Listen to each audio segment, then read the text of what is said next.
I had to record an ad while I still had the stash. You know, that's why our advertisers pay the big dollars. Our first one, of course, Squaring Around is proud to be brought to you by Elite Sports. It's the only apparel company that's got our official podcast gear. If you want to support the show, buy a hat, buy a sweater, buy a jacket, buy a baby's onesie. We got it all. EliteSports.com. Use code SQUARE at checkout.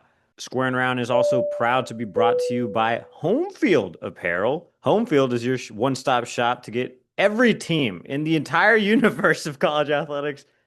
Not Texas State yet, but I promise I've been sending these off-season emails. What have you guys been doing to get this partnership off the ground? Hey, I'll take the money where I can get it. Homefield.com, use code SQUARE at checkout, buy a friend a gift, buy something to something. Hey,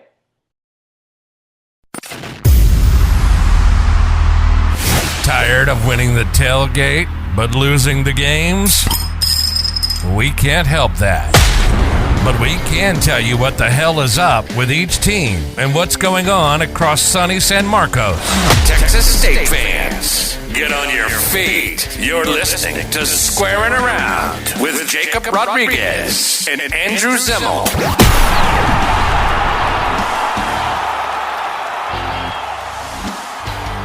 what's up, everybody? Welcome to Squaring Around. I'm Jacob Rodriguez. That's the Texas State Sports Press, Andrew Zimmel. And this is the show where we talk about everything happening at Texas State. We're in June 4th, as I record this in my living room.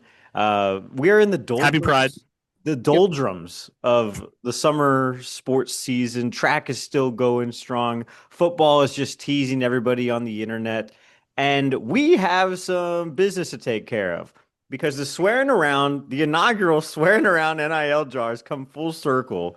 Me and Andrew, I think, will owe somewhere between like $150 or something at the end of it.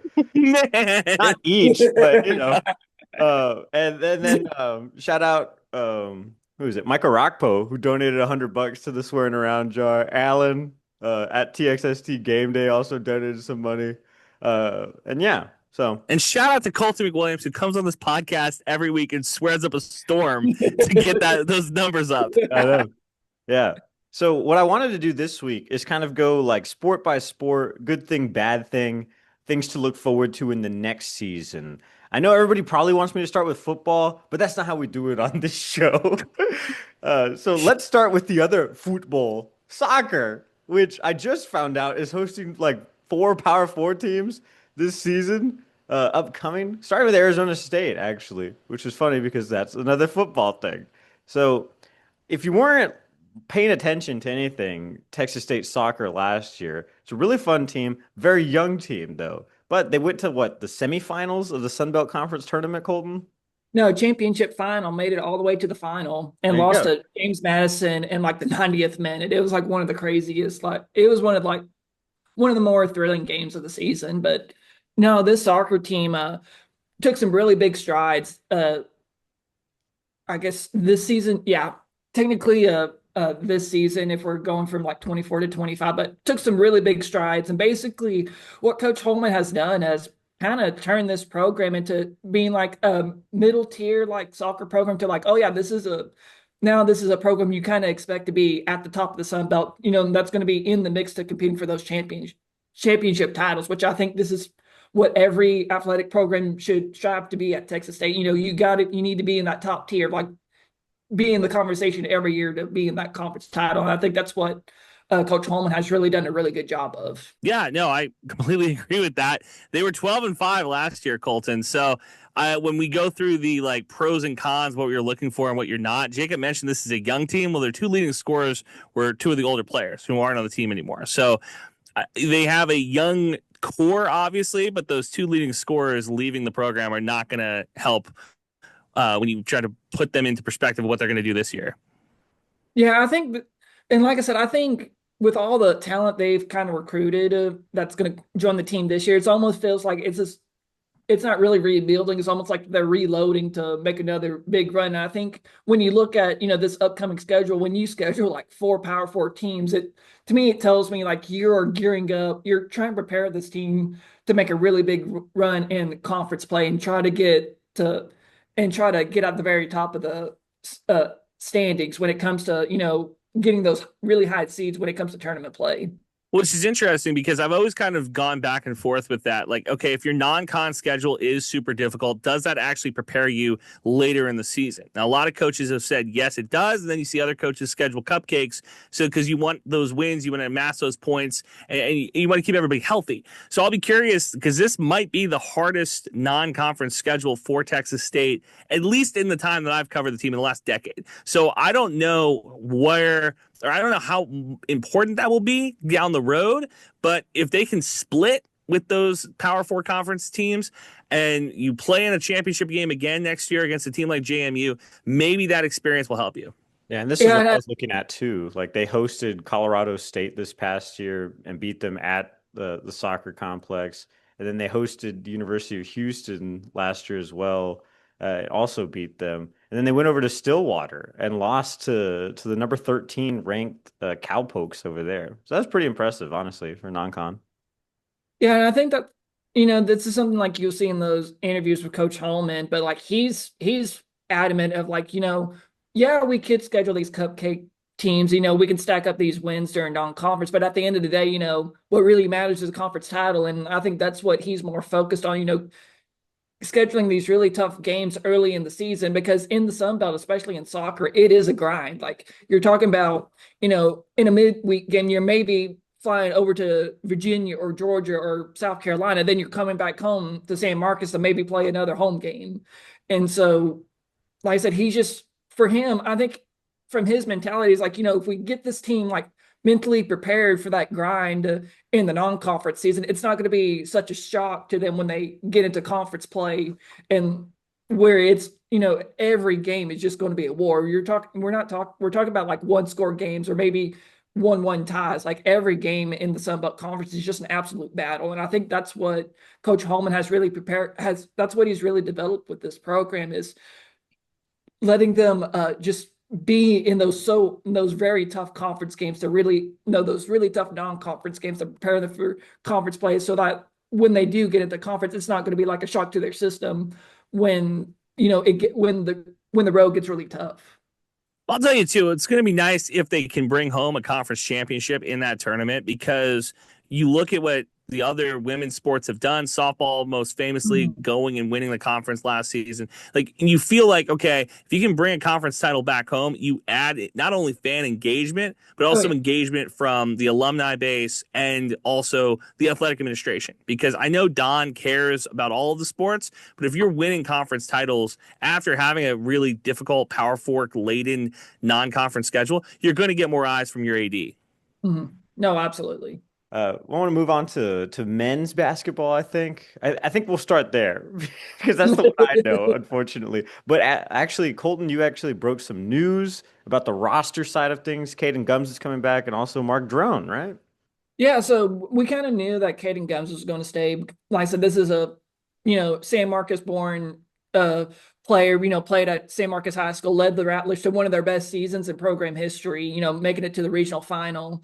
And then like from everything, it looked like he was going to be like the lone returning starter coming back for this year. But then, Texas men's basketball, they throw on their Twitter page, like, all these getting all their new players to come in for summer workouts. And then there's a picture of Martin Jones. I'm like, huh.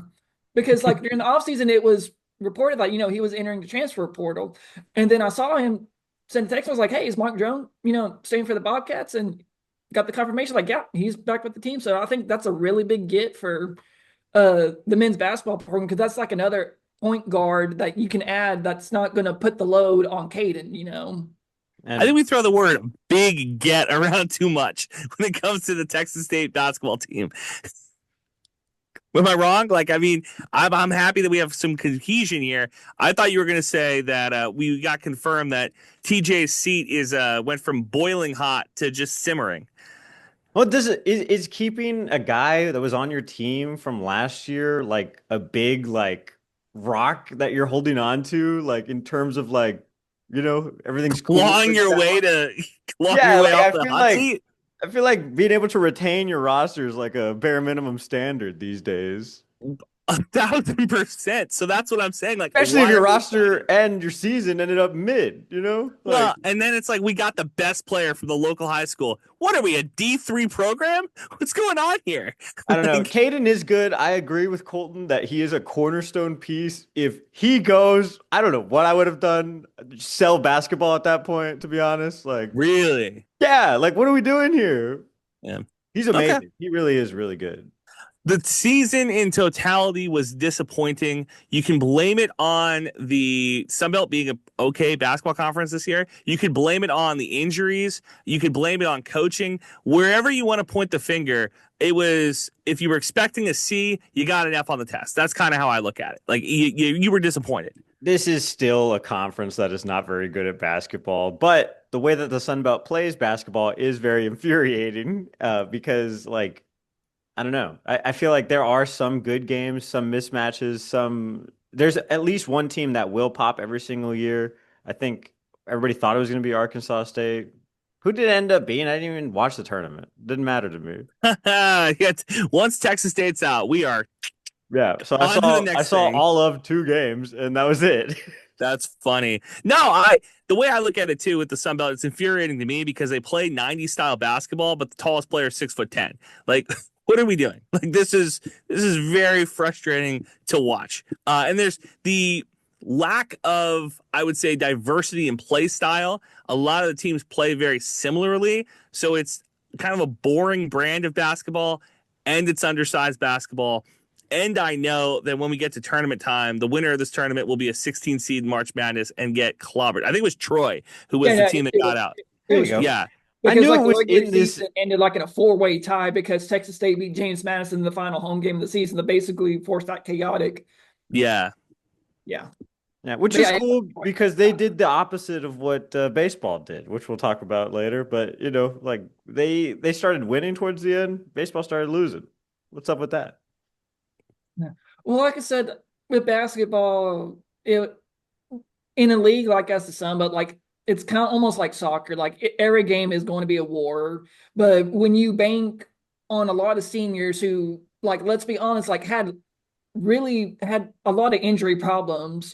Tyrell Morgan, Dylan Dawson, and Drew Drennan. It felt like everyone was kind of banking on those three to be, that's going to lead this team to kind of get over the hump. But then, you know, all three of them didn't play like a full season. Like they all missed like really significant chunks, especially during conference play. And like when they went out, like you saw like how badly like they were important, how you saw like how important they were to the team because like the team almost like fell apart. And there's that game against Southern Miss where like they were playing with like 6 players, which is like really ridiculous when you break it down. So yeah, I'm not like men's basketball has always been like frustrating because like I know everyone's wants to go back to the days of yore when they won the regular season title and all of that stuff. And Days of yore, like three Wait, seasons wait yeah, ago. just a minute there, Colton, because Coach Terrence Johnson's on a contract year. And we remember how good those teams were when he was the yeah. interim coach, waiting on the day that he would get that 5-year deal. Boom, that was 5 years ago. So 2027 is not that I'm praying or hoping for anybody's downfall, but I would say out of all the coaches, he probably does have the hottest seat right now, in a prove it year, in a year that he needs to come up with something. Well, Jacob, I don't know if you know this, but he had a summer job at Wendy's one time. And those 4-for-4 deals, he's going to make a 4-for-4 for a championship deal for this Texas State basketball team. Let's get excited, folks. Hard Rock. Let's do it. Like I'm excited. I I'm not. think I think if you held on to your basketball stock by some stretch of the imagination, maybe that pays dividends. I'm not saying it'll be a Sun Belt Conference Jacob, championship you are winning the Bernie season. Madoff. You are the Bernie Madoff of this stock. What are you talking? If you This held is on to the this stock, is no. Theranos, honestly. This is Enrod, bro. Get out of here. What are you talking about? This guy, if you hold on to your stock, I live in a van by the river now, thanks to this stock. I lost my wife and kids because of the Texas State basketball stock. What are you talking about? Here's the thing about basketball is truly nobody knows anything about Here's this. the thing about that. It's a team sport where the individual can shine. Okay. We don't have individuals. We don't have a team. We don't have a coach. We're done. It's over. Count it out. Pack it up. So you have no hope for this team. Next year, if you set the win total at 15 and a half, I'd have to think real hard and long about it. Okay, that's fair. I guess my question is like, what's going to be enough for Coach Johnson how many games does he need to win for him to Let me Keep take his you job. down a little. Let me take you down a little bit of a road here, Colton. Here's exactly what's going to happen. I can map it out for you. Disappointing regular season, sneak into the tournament. We have the dumbest tournament on the face of the earth where everybody gets in. He goes on a run. He wins the conference for the first time since, 97? We go to March Madness. We get shellacked by a Power 4 school. He gets a 5-year deal because we went back to the tournament. That I can draw it out for you right now. That's exactly what's going to happen here. Dude, if we go to the tournament for the first time since 1997, I'll pay that man personally. Hey, the shots are falling at the right time, folks. I own the most Terrence Johnson stock in the world, I think, at this point. I love this guy. For some reason, he still talks to me. Thank you, Coach Johnson. Thank you for watching the show. Follow us at Squarin Pod. Come on the show. Invite your players to come on the show. Here's a bad thing. Invite your that happened SID this to season. invite the players on the show. Here's a bad thing that happened this season. We finally get Colton Benson, right? Because after that whole West Point, not West Point play thing, NCAA ruling, they build Colton Benson up as this like floor general, the guy who can do everything. Benedict Arnold, bro, in the transfer portal, dips Texas State after they built him up to this guy. Do I get any credit here? Does anybody want to pat me on the back and say I was right about this guy? You sussed him out, yeah. Immediately. I walked up and I was like, this guy's the size of Colton McWilliams. There's no way, no shot. Like Mason Harrell carried himself with some ooh. Like Colton Benson didn't have that. My positive, why not us? Yeah. So it seems like the Sun Belt is like a 14-team revolver pointed at your head, and one of them eventually will fire. You know? Yeah, I think that's my positive. It's basically kind of what you're saying, Jacob. Like throw a dart on the wall. It could be Texas State here. Like there really is no power team in the Sun Belt. It's literally just a roulette wheel, and wherever it lands on, like, oh yeah, this team's probably going to the NCAA tournament. And then here's how full of this league is. The first year of this podcast, I got paid $250 to write a preview of the basketball team. I talked to Coach Johnson. I talked to a couple other coaches across the league. And boom, I was right because I ranked Texas State third. That's where we finished in the tournament after Mason Harrell went on his senior year tour. Pretty good. And I didn't know what the hell I was talking about. I'm holding out. We go to the tournament, but we win like 14 games, 15 games. And so we will be the worst NCAA tournament team in the history of the bracket. They'll talk about reducing the amount of teams invited because of us. Can we do a field of 32? Yeah. Another positive I am kind of excited about basketball is one of our freshmen that are from Plano East. He's regarded as like the highest recruit in Texas State basketball history. Like just coming to Texas State. Didn't we get the Gatorade Player of the Year from Oklahoma? What are we talking about? Yeah, but I think you're talking about like in terms of some rivals. The ranking, right? That he's on. Yeah. Yeah. Because I don't think Mason Harrell was like highly rated. He had like that state award, but that was it. Yeah. You know? And that usually goes to the best player in the state. And so there's still 49 other guys in a state that plays pretty good basketball. I don't know. Hey, he's undersized, man. What do you want?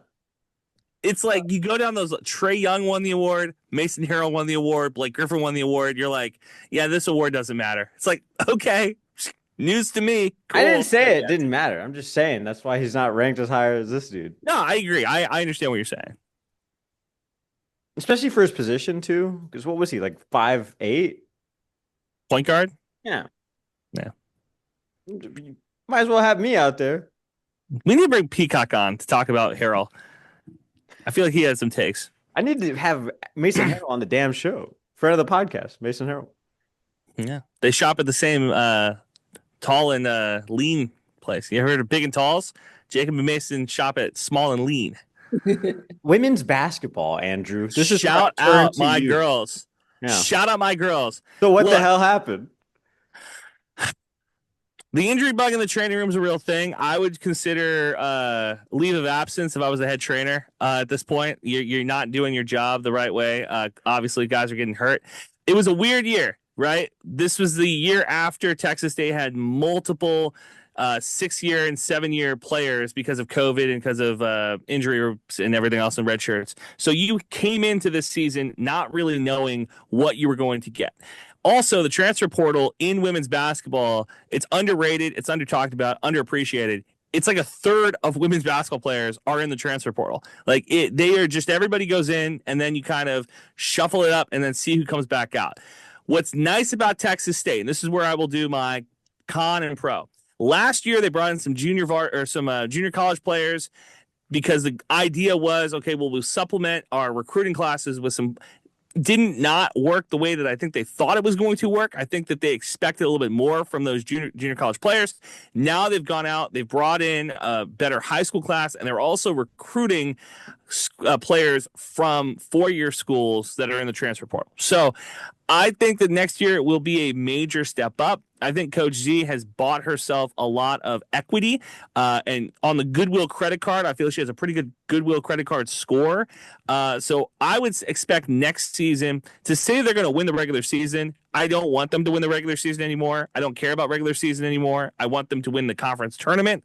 So because of that, that is where I'm putting the bar. Conference tournament champs, the regular season, hopefully they get through it healthy and clean and they end up as a better seed. But I am more interested in the tournament, and I think that's where they could go next year. A good thing for the both of these teams. I don't know if you guys have seen on Instagram or social media in general, but they've been like pumping out their recruits kind of in similar fashion to football.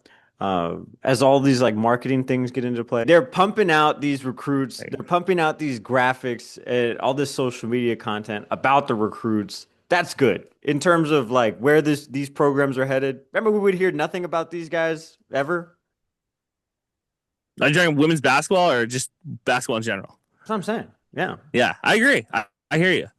For a long time, I remember being the only person who cared about the Holly twins and being like, their sister's the best one. We need to get Shay. Somebody call Shay Holly. And school, the first time I met Isaiah Small, I think was at the Square. So, there you go.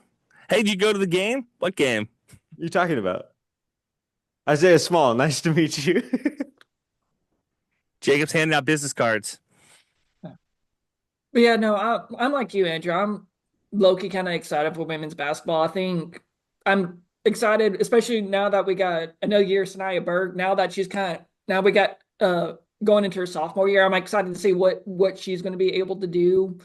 And like kind of what you're saying, I'm glad they're kind of revigorating this recruiting instead of like trying to strike on these JUCO players. I'm kind of glad they're going back to, okay, let's switch it up, because obviously, for the past 2 seasons, it just had it, there were no results. I mean, going into this year, the only returning starter was like Jalen Foster.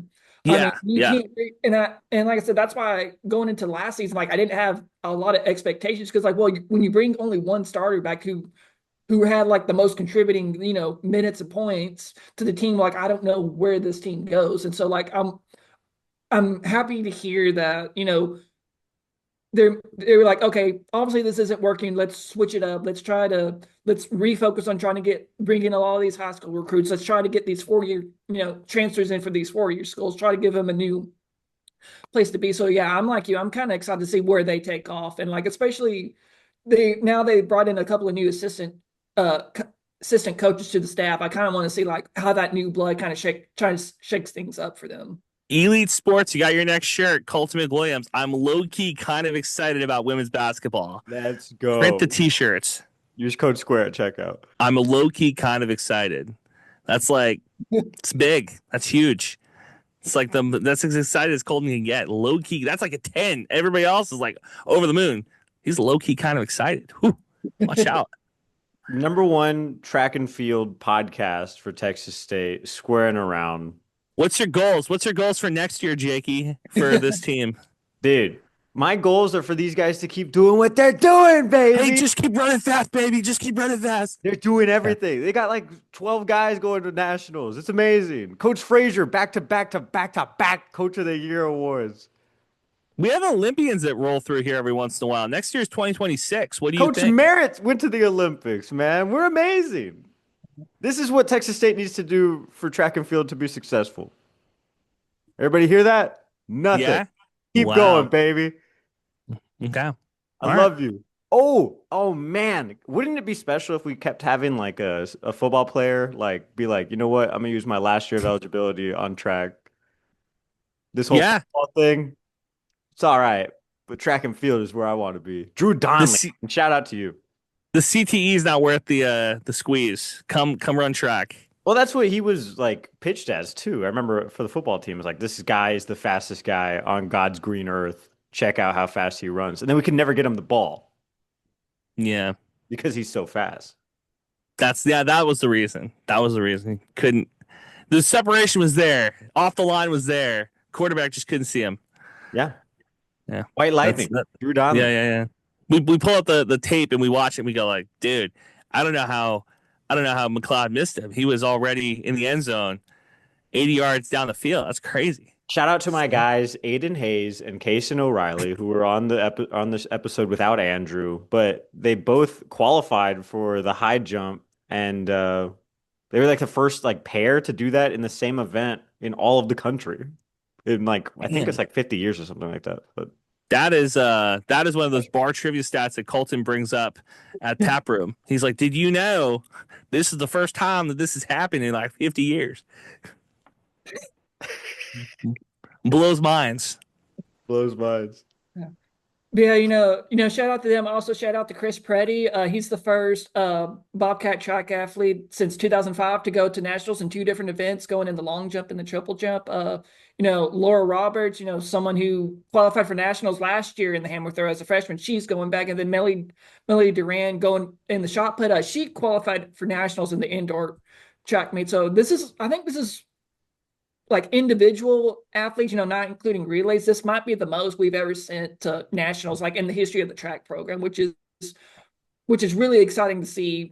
And we're seeing like what Coach Frazier has done. I mean, Coach Frazier is on a roll, like especially when women's track. He won the outdoor in 24, won the indoor title 25, won another outdoor title. This year he's on a roll, like winning 3 straight like conference titles, which is a pretty insane run, like when you really think about it. Have you foiled his pocketbooks yet, Jake? Yeah, I actually do have his contract, I'm sure. Yeah. Pull that up. Let's sign. How much is he making? Whatever it is, it's not enough, honestly. That's what I was gonna say. I was like, hey, if you had to re-sign somebody next year and there's like a little bit of money, because football has their own budget. The rest of the sports I feel like kind of share a budget Here we go. in a lot of ways. I wonder when the last time I opened this was. The day he got it. The day he got it. Probably. It's 110,000. Oh, it's July 31, 2025. But I'm pretty sure Ooh. he signed something But he else. signed a contract extension. I'm pretty sure, yeah. So he's making it in the ballpark of 110. Okay. That Yeah, makes sense. yeah. That's a good spot. Plus, I think plus or minus like compensation. So like, we mentioned he's taking all these dudes to nationals now. Like, and he won Coach of the Year. It's a pretty nice so it's chip. probably like 130. Look, Right. NCAA championship participant per athlete, he gets 1G. So yeah, like 130 probably. Yeah. Pretty good. So that's good. Shout out to him. I mean, but hey, wouldn't that like inspire you to like work those kids to death? Be like, yeah, I got $1,000 on this. This is crazy. Well, this is where we kind of went wrong in college because I remember you and I having a conversation, like talking about these other like student journalists across the country getting to like cover Heisman Trophy winners and national title winners. All right, what we're not going to do is we're not. All we compare had to this. do was spin the block and go to the track and field complex to see some real athletes in our time. Nah, dog, that ain't it, Chief. I'm not gonna lie to you. Going to New York to see the Heisman Trophy ceremony. Hey, would if all we be- had was track and field back then, I'm just saying we weren't using our resources properly. I don't have regrets. We'll put it that way. But you'd rather watch a 2-10 team get drilled every day No, but I also don't want to be in the heat. Hmm. All So right. So track, keep that, doing what you're doing. Let's talk about the other love of my life, baseball. mm, My speaking only of hot seats, my only goal for them this year was to make it back to the Sun Belt Conference tournament, and they did. and they still found a way to disappoint us. Yeah. They had that Troy game. I'll be You, honest. They could have taken them out. They you had know them how on the hard it is. ropes. This truly is the experience of a Tech State fan. You set the bar pretty low. All right, get back to the tournament. And yet, at the end of the season, you still felt empty. You felt like, there we let some of them get away. We left a lot of meat on the bone. Well, however you want to cut the cake. Like you could have a bunch of cliches. You feel disappointed, right, about Texas State baseball? Well, yeah, I do. And are you more disappointed in the end of the season or the post-credit scene where everybody leaves and jumps in the transfer portal? I think I was more disappointed in the middle of the season, to be honest. Really? Okay. Yeah. In the middle when we like sucked, we got drilled by UTSA again, and then all of our wins started to like not mean as much either. But now UTSA looks pretty good. That loss is moral victory world. You know, you're taking the blue ribbon. Yeah, and it did turn into like the enemy of my enemy is my friend because I hate Jim Schlossnagle with a passion. And so shout out Yeah. UTSA, I guess, but very far from saying their Go cat. Birds. Yeah, yeah, Yeah. exactly. Colton. My disappointment with this team, I was like Jacob, it was really in the middle of the season because you would see, they would go on the road to A&M, go into their house and basically knock off Whip the them. number one, yeah, whooped them. Then, a couple of months, then a month later, they go into Texas, it's still a pretty good Texas team, go in their house, whoop them. And then, they go on the road to Baylor, whoop them. So like you see like them go on the road to these Power Four teams, and do what they do. And then they go into conference play and it was almost like a different team showed up on the field. It was kind of crazy just watching it. It was just, and I think that's where my frustration was with the teams. Like there was no consistency in that, there's a lot of things you can put into like, well, what happened? And me and Jacob have like had long conversations about this, Into well, the for one, wee like, hours of the night with mental yes, drinks between the both of us. We've been talking about this team. And part of it is a testament to how good Sunbelt baseball is. Shout out to Sunbelt because it is the opposite of basketball. You really, there are teams that are always going to be at the top, and there are teams that are striving to be at the top. Texas State is lucky to have such a great baseball heritage, but very far from being with Coastal and with Southern Miss. No, I think that there's a bigger gap between like us and Coastal than like Texas State baseball and if we made the softball team play baseball. Like Coastal is in a whole different territory. Yeah. In fact, I would make the case I think there's a bigger gap between us and Coastal than Texas State baseball and San Marcos Rattler baseball. like, Yeah. it is a That's whole fair. Coastal is so much better than us. It's crazy. They're incredible.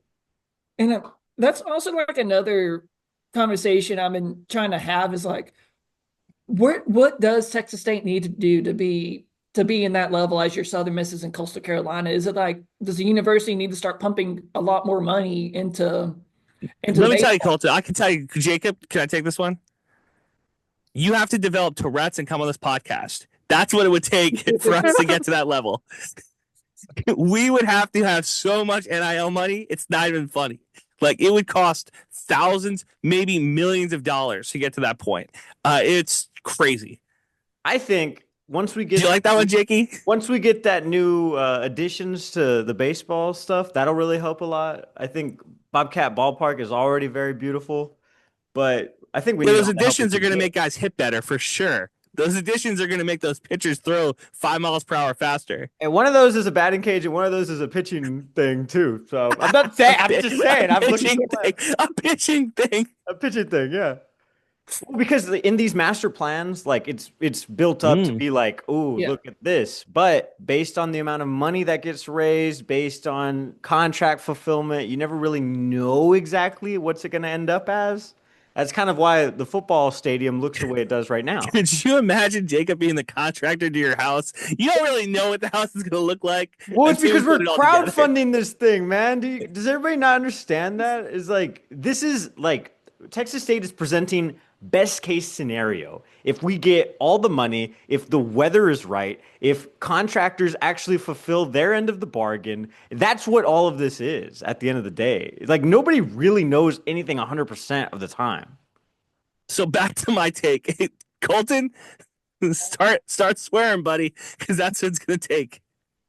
And another thing, going into this season, like Trout, like Coach Johnson, his contract ends at 2027. So his, I think the hot seat for him, it's slowly like getting heated up, as we get further and further from that 22 season. And like I said, I'm worried, like, is it basically NCAA tournament or bust for him, going into next season? I don't think that's the case, but I do, because we're not a pro fire coaches podcast. We want the coaches to be no, here. no, 100%, Yeah. 100%. And I'm not saying we should get rid of anybody, but I'm just saying that in the grand scheme of things, when you talk about like, hey, what are the expectations for this program? They have not been hitting those. That's a matter of fact. They haven't been hitting those. So what do? Pitching was a big problem at points of the season. Hitting was a problem at points this season. The only pro I can say is that Chase Moore is going to finish his career at Texas State. That's really like the only major pro I can take away from this. And even then, who knows? Transfer portal, he could end up leaving at any point this summer. So yeah. I don't know. I feel like we came into this year with tempered expectations and we still ended up being disappointed. I'm still so mad because that pitching staff on paper is so much better than what we have seen the last 3 years, I would say. And if this pitching staff had last year's bats at the beginning of the season, because towards the end they did heat up, but it really didn't matter at the end because we couldn't pitch a game, things would be a lot different. Yeah. It's truly the most frustrating thing as a fan because you say, oh, we have hitting, but we don't have pitching. We have pitching, but we don't have hitting. Well, we have hitting and pitching, and we don't have a reliever. It's just there's always something missing, and you hope that they all click at the same time. It's happened in the past for Texas State. Hopefully it happens in the future. Trouty's seat, I say, is a lot less hot than Johnson's seat. I think Trouty over the years has built up a lot of goodwill. But he's running out. Yeah. Not to say that I'm totally upset with it. I know at different points of the season, he was very upset at his own team and the way things were shaking out. I expect him. He's already been on the recruiting trail. I mentioned the class of 2026 is supposed to be very, very big, very, very grand. Hopefully, we hear from him over the summer. How different is this team if David Pierce is in that locker room? That's all I got to say. Like, could have totally changed everything. Maybe. Yeah. No. Another Rice fact, Pat Hallmark. Oh, I will say the one positive I am taking into next season is like I'm really excited to see what this team looks like when they're fully healthy because I think there was a lot of good players from last year's team that we really did see. I mean, my boy Ethan Ferris, he was out, for the season, and I think he was one of the better batters, for that offense, this like in the early part of the season. So I'm really excited to see what happens when we get a lot of our offense like fully healthy, a lot of those guys back, and see what they can do, what we can do next season. Okay, softball. Let's talk about it. I cursed Coach Ricky Woodard again. That's on me, I think, because right before the Sun Belt Conference tournament, I got on here and went, "Is she going to be the winningest coach ever?" And then things fell off a cliff. In the first game of the Sun Belt Conference tournament, they lose to James Madison, the 9th seed, I think. But can we spin it? This wasn't supposed to be their year. This was supposed to be a rebuild year. This was supposed to be a, hey, start over year, turn the page year. And yeah, it was a lot of the same thing. So I necessarily do not have that negative of opinion right now. I feel pretty good. Okay. That's actually a lot more like positive of a diagnostic as I was expecting. Yeah. No, I came in this year expecting to be one of the worst teams in the conference, and they were one of the best immediately. And I've always said that if you're one of those people who's a championship or bust type of guy, you're disappointed 99% of the time. And I had a bunch of fun times watching them play.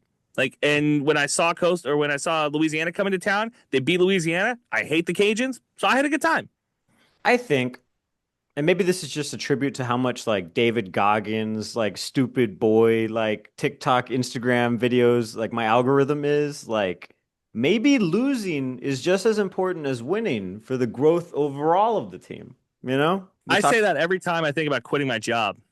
I go like, maybe losing is actually winning. Uh, I'm not. I'm a, I'm a, I'm a little disappointed, like because I expected at least Texas, like at least the softball team to make a deep run in the at least in the conference tournament. But when you looked at the beginning of the season, this was a team that was returning like three starters. Like they were really, you didn't really know what to expect for this team, and all they did instead of a rebuild, like fully rebuild, they just reloaded and just won the Yeah. conference title. Which that's another thing you add to the championship wall. And I think it's a bit of a stretch to call this season a complete failure because they didn't win the conference because they didn't win the tournament championship. But the fact they were able to replace they they reloaded the roster, and the fact they were able to get the number one seed and bring home the regular season title, which by the way, they had to go on the road to Louisiana Monroe, had to sweep all three games to a team that had not lost at home the entire season. And the fact they went to their house, won all three games, it was one of the most impressive. It was probably one of the more impressive, probably one of the greatest things in the entire season. The fact, like with the backs against the wall, like what they needed to do, the fact they went and they did the job, it was really probably one of my favorite moments of that entire season. Okay. Take it. And then going into this next season, I mean, you're talking about replacing just one starter.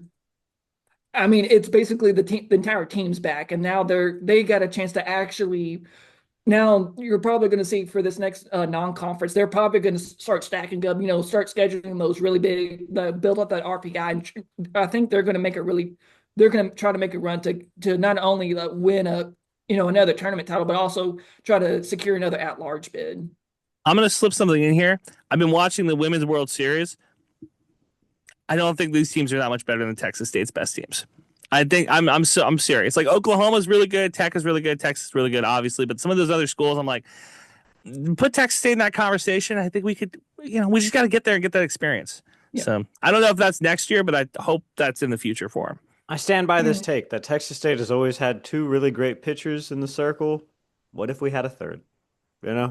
And maybe that's where this swearing around NIL money goes to. I'm going to make a stipulation when I donate this to put it towards women's sports or something. Wow, I like that. All right, you ready to talk volleyball? Yeah, Yeah, let's talk about volleyball. But let me get one as more I'm making my softball. way One more. down this list though, can I go over something? We've talked about soccer, right? They lost the title game in the SBC title game. Men's basketball, mid. Women's basketball, mid. Track and field, I love you. Baseball, mid. Softball, kind of mid, mid-ish. They're better than mid. Softball better than mid. Above average. We'll go above average, yeah. All right. But one last thing before we move on, I just want to shout, the season that Anaya Coleman had, like that one season, she might go down as like one of the in the top tier, like one of the best hitters like in Texas State history. Yeah. Like when you look at all of her stats, like what she did, like she topped she's topped like so many offensive records, and like I mean, you saw it with the Louisiana series, like she was intentionally walked like 8 times, like that's like Barry Bonds type. Yeah, I was gonna say it's like Barry Bonds up there. It's wild. I was so disappointed. I was like, I want to see a home run, and they just kept walking her. Yeah. Okay, And then so I'm saw going to what she change did my against- rating from mid to above expectations, exceeded most expectations. Softball. Okay. I think that's All fair. right. I think that's probably the perfect way to sum it up. Okay, volleyball. Before we get to football, what was that season like? It was like a year ago now. Remember Sean was like, we're very upset that we're having played all these road games because we were supposed to have that presidential debate. That really, I think, sums up the season. Was that it was supposed to be one thing and it was another thing entirely. It was a season that was supposed to be. Volleyball consistently is in the conversation of the best team in the Sun Belt, and they were again this year. but they had the fact that we're on the road for a month to begin the year. That is not easy on anybody's body. And then at the end of the year, it kind of showed up. I thought they looked tired towards the end of the year. That was my kind of takeaway. This year, they don't have to do that. They bring back a lot of the same players. I still think they have one of the best coaches in the Sun Belt. I like volleyball going forward. Yeah, I think we don't. I don't know if we. That road trip is one of the most insane road trips I think I've ever seen. From like, if we take all of athletics, like that is one of the most insane road trips a team like an athletic program had to go through. Grind. I mean, you're going to San Antonio, what was it like San Antonio, and then you make a trip to Hawaii for like a week, and then you come back to El Paso and you're playing your first home game in like a month. It was wild to see like the amount of what they did and like the fact they came out at the end of this going into the conference tournament, winning all three conference tournaments at straight sets, something that had never been done since 2012.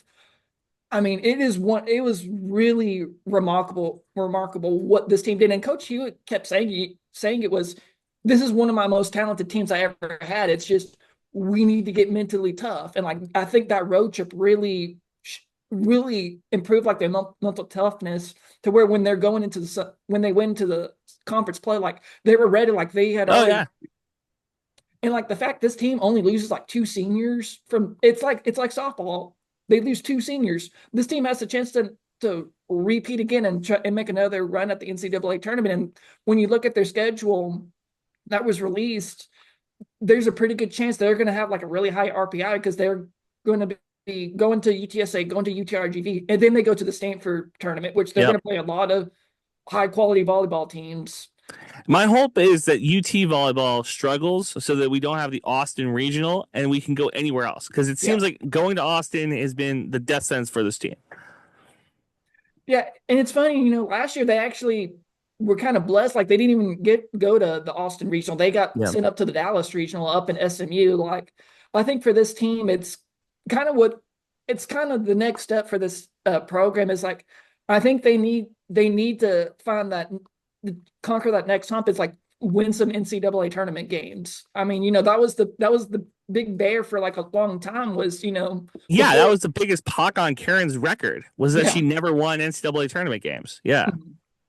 And so I think that's the next step for this team's like now you've won multiple conference titles. Now let's see if you can actually make a run and try to make not only get out of regionals, but also make super regionals. It's the same with softball. I think they're at a point where like, conference, winning conference championship, that's always should be celebrated.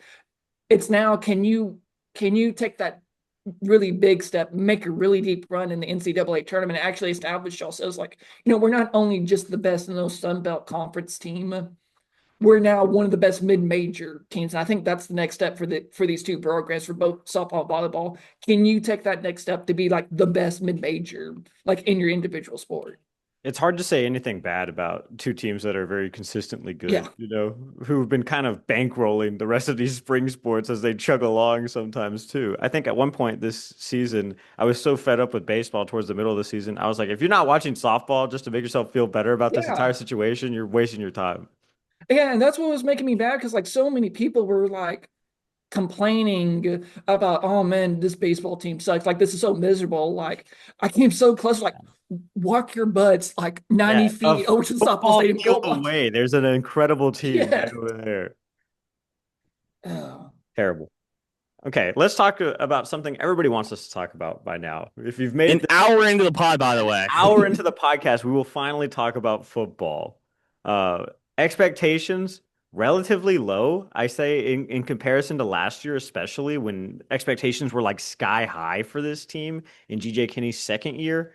Now Kinney is officially here to stay for year 3. I feel like that's safe to say. People are still wondering how we kept this guy, but a lot of change in faces for the Bobcats. The first Landon I don't know. Keppel. I heard GJ Kinney's name attached to the Knicks coaching job.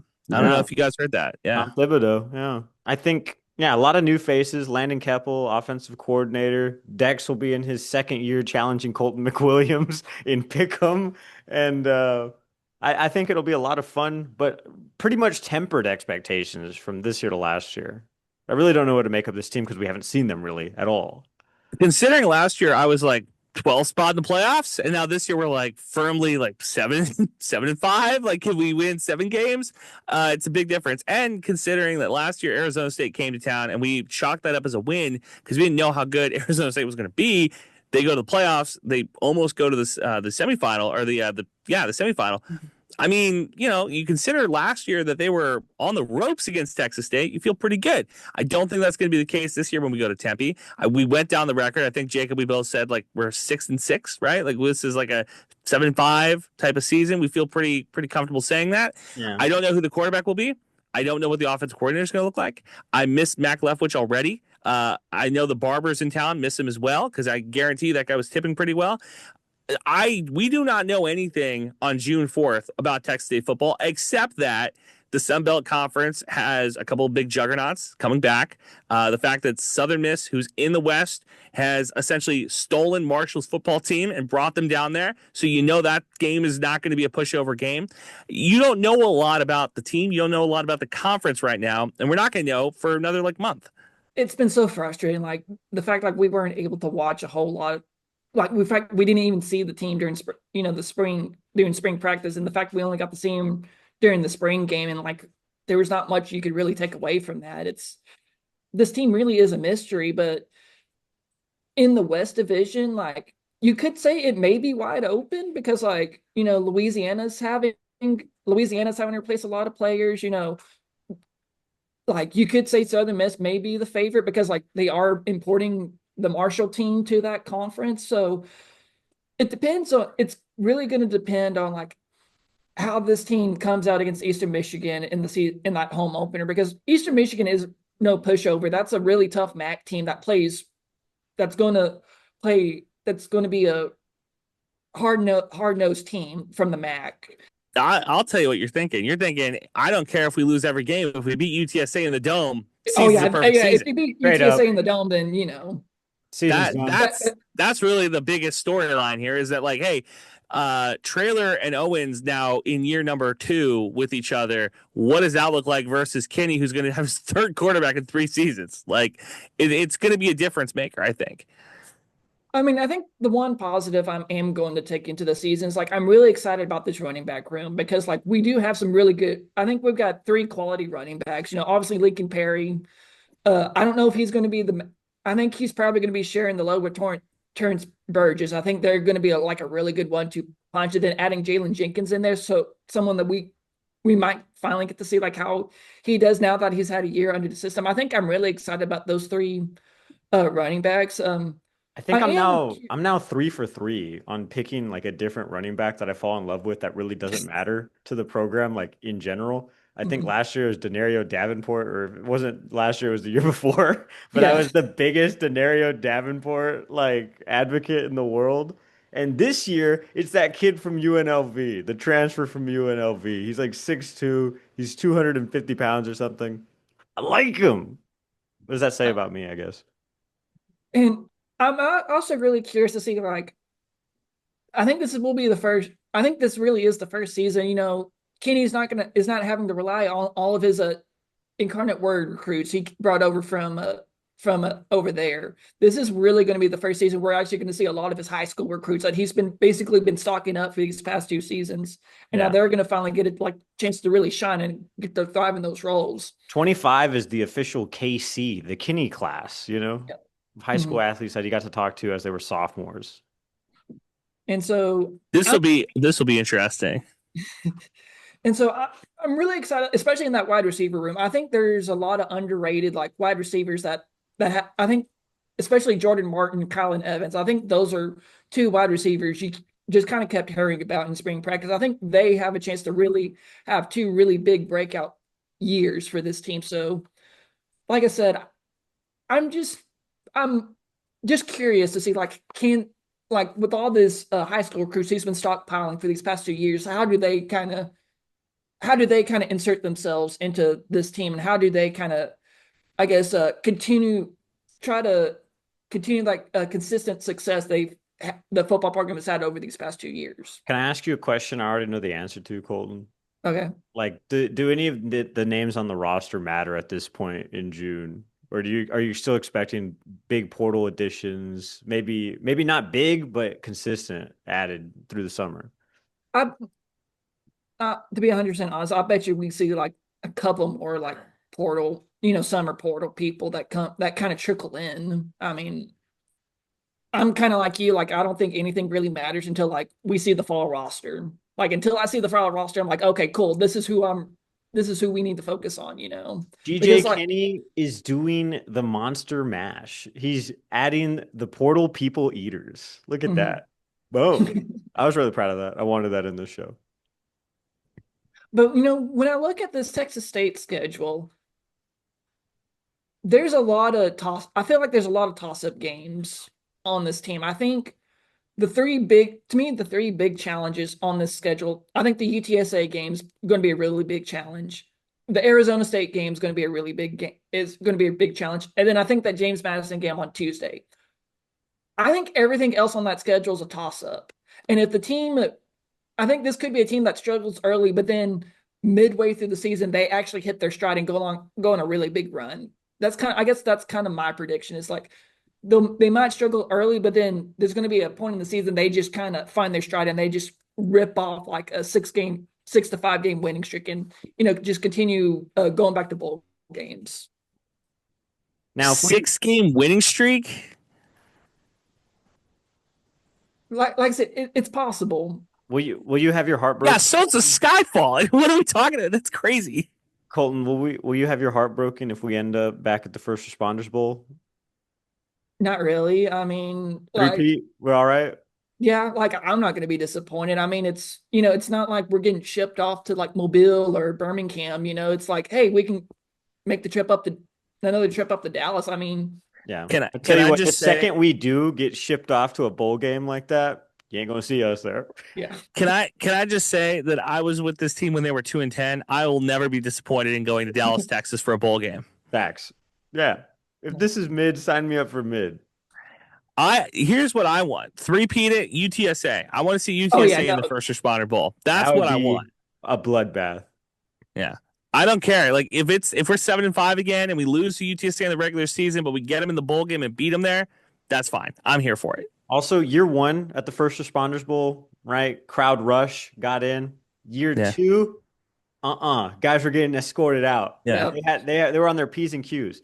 If UTSA ends up in the First Responders Bowl with Texas State for the third time that Texas State appears in as many years, Bring in the National Guard. bring in the riot shields. We're gonna need as many first responders at that bowl as possible. Yeah. And that's including you lifeguards. You never know.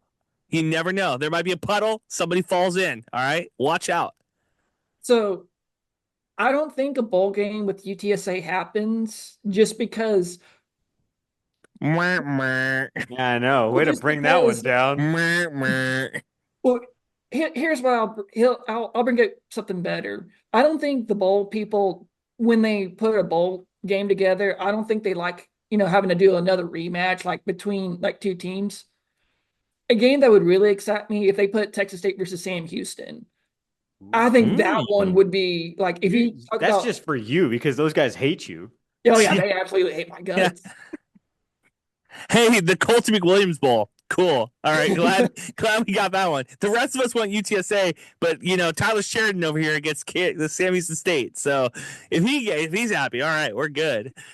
That was a really fun game. Bad for me. I had to write about Sam Houston that day, and Texas State ditched us. We didn't get to go to their own press conference. That was a mess. Like, That's neither here nor By the there. way, hey, here's what I'm hoping for. Beat UTSA and media availability. That's what we're rooting for this year for Texas football. Texas State football, yeah. If we could get consistent media availability, that would be wonderful. And also, if we could just not win two, lose two, win two, lose two. That pattern almost sent me off the deep end. It almost sent him into witness protection when ODU fans found his tweets. By the way, these hands are ready for anybody. If you live in Virginia, I don't care who you are. I'll fight the biggest dude there. Yeah. Home of George Washington. That's another bar trivia for you there, Colton. Okay. All right. Yeah. All You right. know, yeah, Well, you know what you should do. Here's what you should do. So next before we do football, we're going to calculate the win totals for all these different schools, okay? Or all these different teams. And we're going to say the combined winning record of all of the teams, okay, soccer, football. yeah. So then you're going to say like, "Hey, I have 173 wins across sports." And then next year when we do this, we'll be like, "Oh, who came the closest? Who got the most wins?" What you're describing is the Bubas Cup. Yeah. Yeah, Yeah. which we win every Yeah. year, Which baby. you Which we win described. every year. That's why I went down the list and I was like, okay, we lost the title game. We went, half season basketball. Track is amazing. Baseball, we were there Yeah. again. Softball exceeded expectations. Volleyball also, in that same category that softball's in. And football, is footballing finally. So that's pretty good. Yeah. If you went to the doctor with this sort of report card, they'd be like, you're living, you are alive. I have a joke that's a callback for fans who listened to the podcast a couple years ago when we had Colton on. So, Jacob, the stink of Texas State baseball, are you going to wash it off with Sydney Sweeney's bathwater? I hope so. That's a good callback. Did you guys see that I actually committed to Texas State the other day? Because Yeah. Trouty is back to tweeting recruiting gifts. And I was like, I'd like to formally accept my. Nobody challenged it. I'm on the team. I need our graphics department to make a Jacob Rodriguez graphic, commitment graphic, because that would do numbers. Committed. I'll do it. I'll Commit. send you as many PNGs you want. Marketing, let me know. Let's make it happen. Pac-12, last thing before I let y'all go. Uh, At the time of recording, it is 11:09, June 4th, 2025, the year of our Lord, and Texas State is still firmly in the Sun Belt. I'll I've tell heard you, nothing. the day that happens, Jacob, if it happens, Jacob and I are jumping on, squaring around spaces, and we'll take all the tomatoes because it's not happening. It's not, I'm looking at the camera. It's not happening. That's been like the most annoying like storyline like for this entire year. Just like the Pac-12 talk, which it, let me take a deep breath.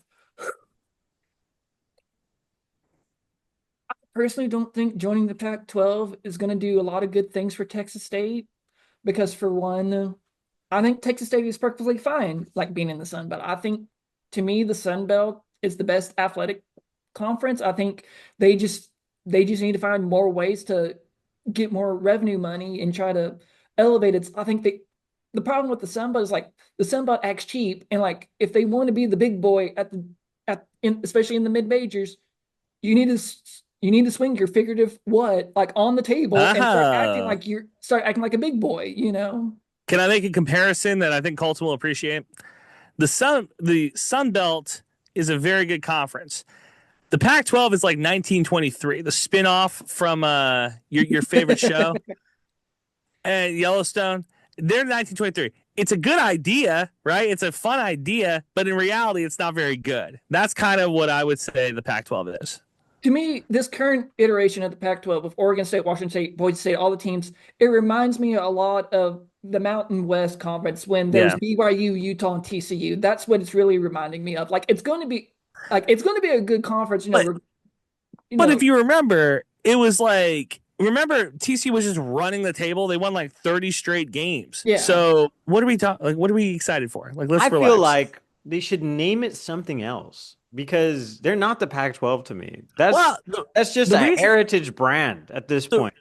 the reason they're keeping the name is because it's like, hey, this is like, but they'll show the Marcus Allen highlight clip at the beginning. They'll do the Yeah, Bill but Walton that's highlight that's clip. like having an Arctic cooler but calling it a Yeti. Oh It's yeah, not the same it's not thing, the same thing. buddy.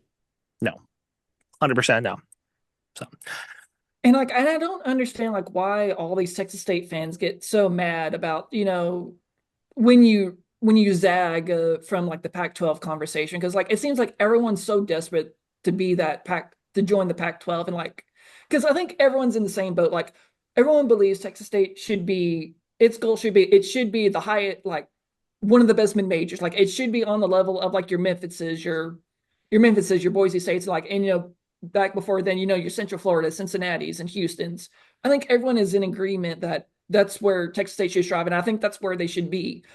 I don't think joining the Pac. I think they can still achieve that goal in the Sun Belt. You don't need to join the Pac-12 because I think the thing that everyone's kind of like glossing over is like we have no idea what this media deal is going to be like. No, it's the same thing. Like, I feel like everyone's having Stockholm syndrome. Like, have we like forgotten like what the Pac-12 media mess was like when they still had Oregon and Washington? Like, no one knew what the heck, and they kept saying like, "Oh yeah, this Pac-12 media deal, it's coming through one of these days," and they kept pushing the deadline back and forth. And then when they finally came to the table, like when everyone's threatening to leave, it turned out to be like one of the crappiest deals. Yeah, yeah. And I saw a tweet the other day that said like, oh, the Pac-12 might have a mix where it's like Fox, CBS, ESPN.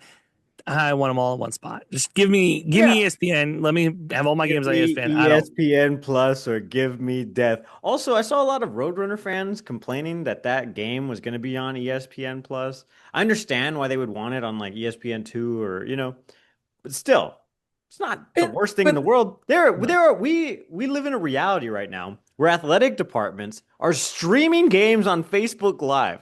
It could be a lot worse. Yeah. I mean, I think that's a good way to stop it. I think that's the perfect ending to the pod. Where are athletic programs who are streaming on Facebook Live? That's tough. Like, could you imagine if I had to stream Texas State's games on Instagram or something? That would be terrible. I mean, we're not long from the days where like Conference USA was streaming stuff on Stadium. Yeah.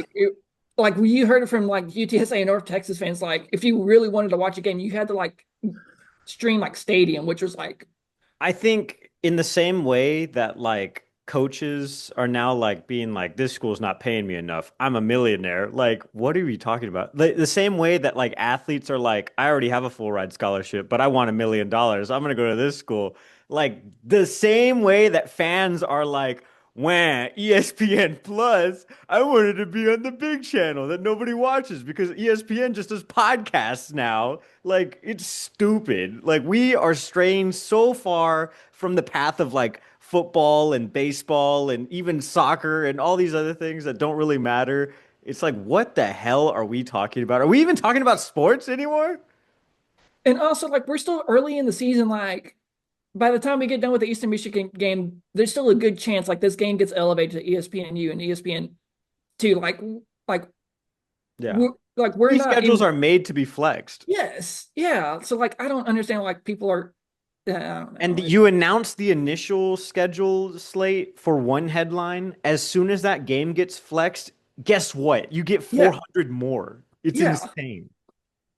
Yeah, I think like I don't know. Maybe it's just off season. People are just looking for stuff to like complain about. But like this is way too early to start having this conversation about like why this game. Because I low-key agree. I think the Texas State UTSA game should be on like one of the main channels. But this is way too early of a conversation to start having that. Like wait until we get closer to that UTSA game. Then we can start talking about like, hey, this game really needs to be elevated over so and so, but like, yeah, no, this is a way too early conversation to be having. This is why you listen.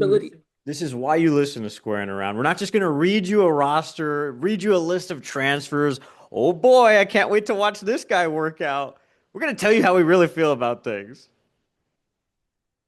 In closing, Andrew, you got anything for our adoring fans? If they're both 0-2, this game should be streamed on Facebook Live. We don't need no badges. I don't have to show you any stinking badges. Better not come any closer. Thanks for listening. New episodes out every Thursday. Follow the boys on Twitter. Eat 'em up. Eat 'em up.